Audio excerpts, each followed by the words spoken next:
Imagine a time, before the earth had foundations, before the first star ignited in the void, when the universe was nothing but silence and God's glory. Yet in that ancient darkness, billions of eyes were already watching, and voices like thunder were already singing. This is the untold story of angels, not the gentle figures of paintings, but the terrifying multi-winged warriors of fire who stood witness to creation and fought the first war in the history of existence against the greatest rebellion the cosmos has ever known.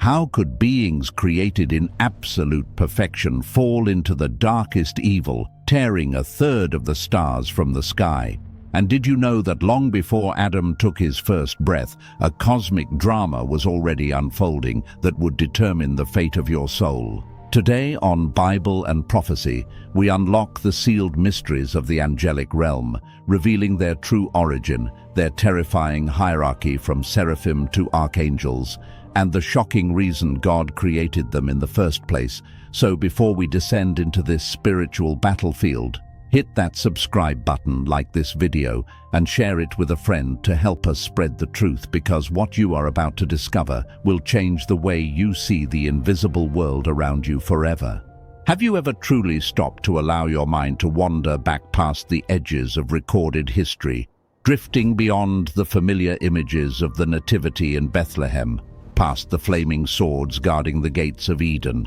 and even further back than the rebellion of Lucifer, to arrive at the absolute silence before the clock of the universe began to tick, forcing us to ask the profound question of where the angels actually came from and where they were when the very first light pierced the ancient darkness. It is a question that stirs the soul, because we are not just talking about the winged figures in oil paintings or movies, but about real, magnificent, intelligent beings who possess power beyond our comprehension, leading us to wonder if God created them at the very beginning alongside the physical heavens and earth, or if they were already there, watching in breathless awe as God spoke the galaxies into existence. The Bible, in its infinite wisdom, does not hand us a simple timeline like a history textbook, but it leaves behind breathtaking clues, the most powerful of which is hidden in the book of Job, where God asks a question that silences all human complaint by demanding to know where we were when he laid the foundations of the earth, describing a moment when the morning stars sang together and all the sons of God shouted for joy. Pause for a moment and let that image paint itself in your mind. For God is revealing that when he was pouring out the oceans and sculpting the mountains, he was not alone, but was surrounded by a choir of billions of angelic witnesses who were not merely bystanders, but active participants in a cosmic celebration, shouting for joy as if the act of creation was a grand symphony and they were the choir swelling to its crescendo. Picture the universe being born, time itself beginning to flow, galaxies spiraling into motion, and the void being filled with light. Yet above the roar of creating worlds, there were voices, not human, not earthly, but heavenly voices so radiant and pure that their song could shake the foundations of the stars, proving that angels were there to witness history before history even began.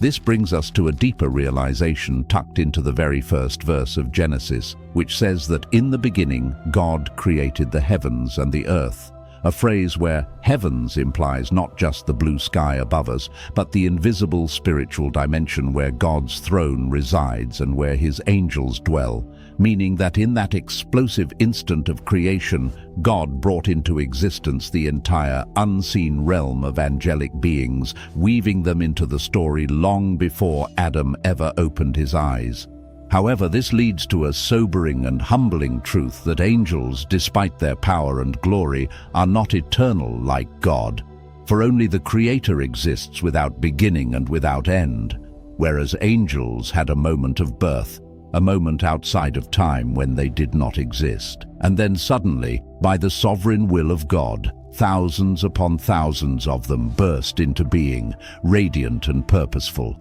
But why did God, who is all-powerful, complete in himself and in need of nothing, choose to create these glorious beings, for he certainly does not need messengers to carry his word, soldiers to fight his battles, or choirs to validate his glory. The answer lies in the beautiful truth that creation is never about need, but always about desire. For God creates out of the abundance of his love and the overflow of his glory, meaning angels were not necessary for his survival, but they were wanted by his heart, designed to fill the heavens with life and to act as the first witnesses of his masterpiece. This means that these beings of light have seen things you and I cannot even imagine, witnessing the birth of stars, the perfection of Eden, and the unfolding of God's plan across millennia, watching humanity stumble and rise and stumble again, and they are still here, serving and waiting for the final chapter, which makes you wonder how many moments of your own life, your secret tears, your quiet prayers, and your victories have been observed by the same ancient eyes that once watched the universe begin. And they exist not because God needs them, for the Creator is not a lonely being seeking companionship, nor a weak ruler seeking assistance, but they exist because God delights in creating.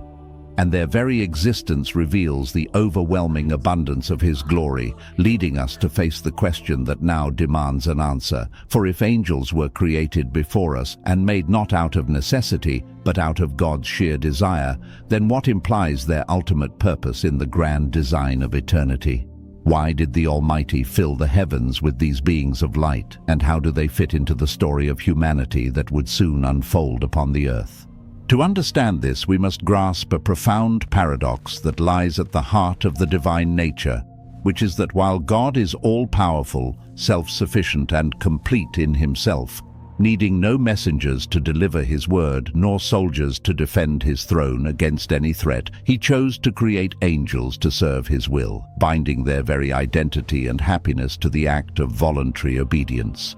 Psalm 103 paints a majestic picture of these mighty ones who do his word, obeying the voice of his command, acting as his ministers of flame and light, capable of moving from the smallest whisper of comfort to a struggling believer in a prison cell, to the shaking of entire nations and the shifting of history. But here is where the mystery becomes personal and incredibly beautiful for every single person watching this. For God did not just create them as silent workers to maintain the mechanics of the cosmos,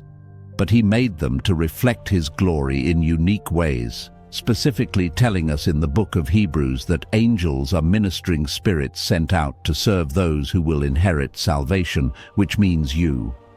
Think about the staggering magnitude of that truth, that long before Adam ever drew his first breath or Eve opened her eyes to the morning sun, God already had a host of beings prepared, trained, and positioned to watch over his future children, proving that he thought so far ahead about your life that he placed guardians in the story before the human story even began. We see them woven throughout the tapestry of Scripture, not as passive observers watching from a distance, but as active participants, standing as warriors in the book of Daniel, contending in unseen realms against the princes of darkness, guarding Israel with a pillar of fire in Exodus, and even ministering to Jesus himself in the wilderness when his human strength was fading, showing us that heaven has always been intimately involved with earth. However, perhaps their greatest and most thunderous purpose is worship, for from the moment they were created, angels have lifted their voices in endless adoration, a scene Isaiah witnessed when he saw the Seraphim crying out, "Holy, holy, holy is the Lord of hosts," a worship that is not forced by a tyrant but overflows from their very being like a fountain of light, because when you see absolute perfection, the only natural response is praise. When you and I lift our voices in worship, we are not starting a new song, but rather stepping into a chorus that has been singing since the dawn of time, joining an ancient, unbroken hymn that stretches across eternity. Yet this perfect order brings us to a terrifying precipice, for if angels were created to serve, protect, and worship, we must confront the mystery of free will, a dangerous and powerful gift that carries the potential for rebellion. How could beings created in such absolute light, standing in the very presence of God, seeing his face and knowing his power, ever choose to turn away? The Bible answers this with the tragic story of one angel in particular, a being who was not ordinary, not minor, and not hidden in the back ranks, but one of the greatest of them all, often identified as Lucifer, the morning star, the son of the dawn. Ezekiel paints him not as a monster, but as a masterpiece, a guardian cherub clothed in exquisite beauty, covered in every precious stone imaginable, from the red sardius to the topaz, the diamond, the beryl, the onyx, the jasper, the sapphire, and the emerald, all set in gold, walking among the fiery stones of God's holy mountain, a being so perfect in his ways that he seemed to be the conductor of heaven's worship. But beauty became a trap when it turned inward, and pride, that silent killer of the soul, began to take root in the heart of heaven itself, twisting his perception until he no longer looked at God with awe, but looked at himself with obsession. Instead of reflecting God's glory like a mirror, he began to crave it for himself, whispering in his heart the 5 fatal declarations recorded by Isaiah. "I will ascend to heaven. I will raise my throne above the stars of God. I will sit on the mount of assembly. I will ascend above the heights of the clouds. I will make myself like the Most High." In that unthinkable moment, rebellion was born in the most sacred space of the universe, proving that pride is so poisonous it can corrupt even the atmosphere of heaven, transforming a bearer of light into an agent of darkness. This was not a quiet disagreement or a debate, but a cataclysmic fracture, described in Revelation 12, where John sees a great red dragon sweeping 1/3 of the stars of heaven down with his tail, a haunting image that many believe refers to the countless angels who were deceived by Lucifer's beauty and ambition,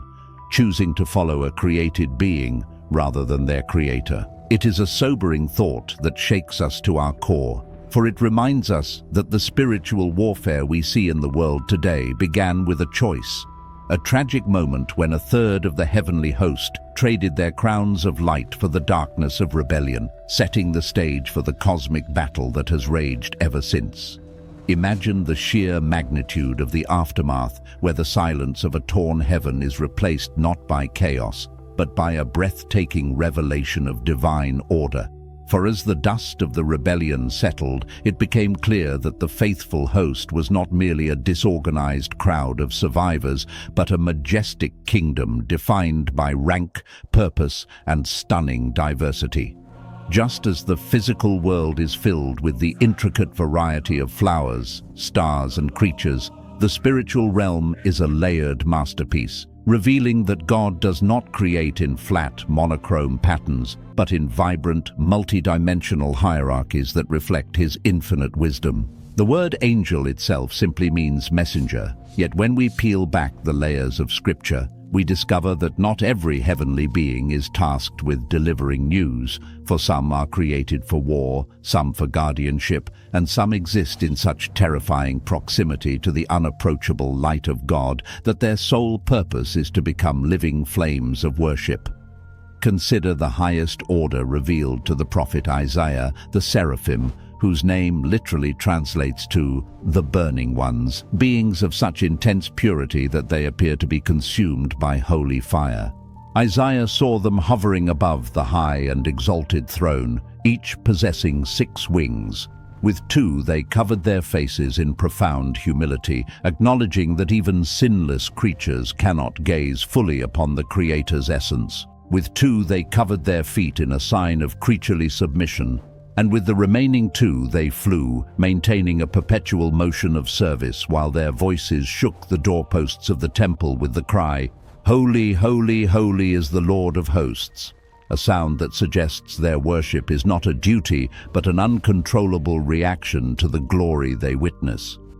Descending from that fiery height, we encounter the cherubim, and here we must pause to shatter the misconceptions of modern art that paint them as chubby, innocent infants with tiny wings, for the Bible describes them as fierce, awe-inspiring chimeras of judgment and protection. It was the cherubim that God stationed at the entrance of Eden with a whirling, flaming sword to bar the way to the tree of life, not out of malice, but to protect humanity from living forever in a fallen state.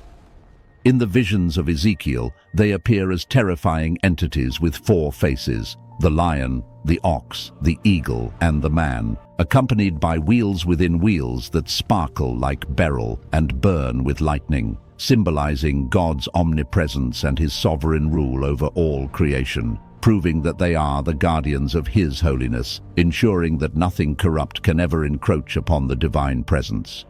Then, stepping into the arena of history, we meet the archangels, the chief princes who carry authority that can shift the destiny of nations. Michael is the only one specifically called an archangel in Jude, a warrior prince who does not merely deliver messages, but draws his sword against the darkness, contending with the devil over the body of Moses and leading the charge in Revelation to cast the dragon out of heaven, representing the active fighting arm of God's providence.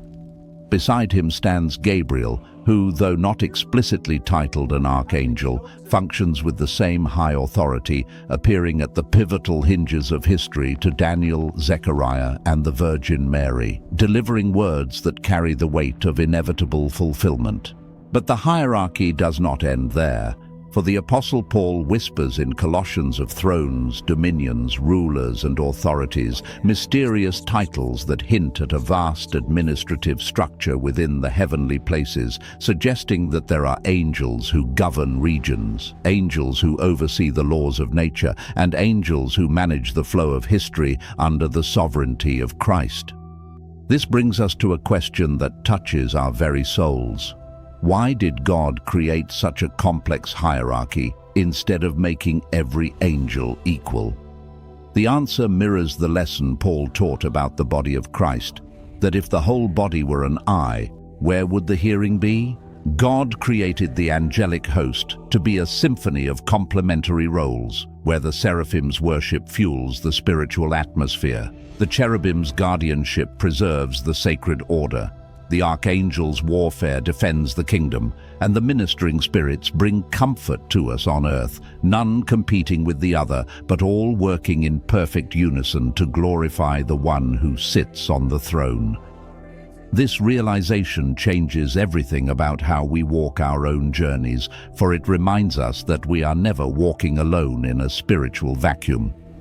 Rather, we are surrounded by a great cloud of witnesses, a disciplined and mighty army that has remained faithful from the dawn of time. It means that when you pray, you are being heard in a throne room filled with the smoke of incense and the cry of the seraphim. When you are in danger, the same type of beings that guarded Eden may be watching over your steps. And when you worship, your voice is joining an ancient, unbroken chorus that is louder than the roar of many waters. As we stand at the end of this journey into the origin of angels, we realize that their story is not just history. It is a living reality that invites us to lift our eyes higher, to live with the courage of Michael, the obedience of Gabriel, and the worshipful heart of the seraphim, knowing that one day the veil will be torn away, and we will take our place alongside them in the eternal kingdom. If this deep dive into the mysteries of the angelic realm has opened your spiritual eyes and stirred a hunger for more truth,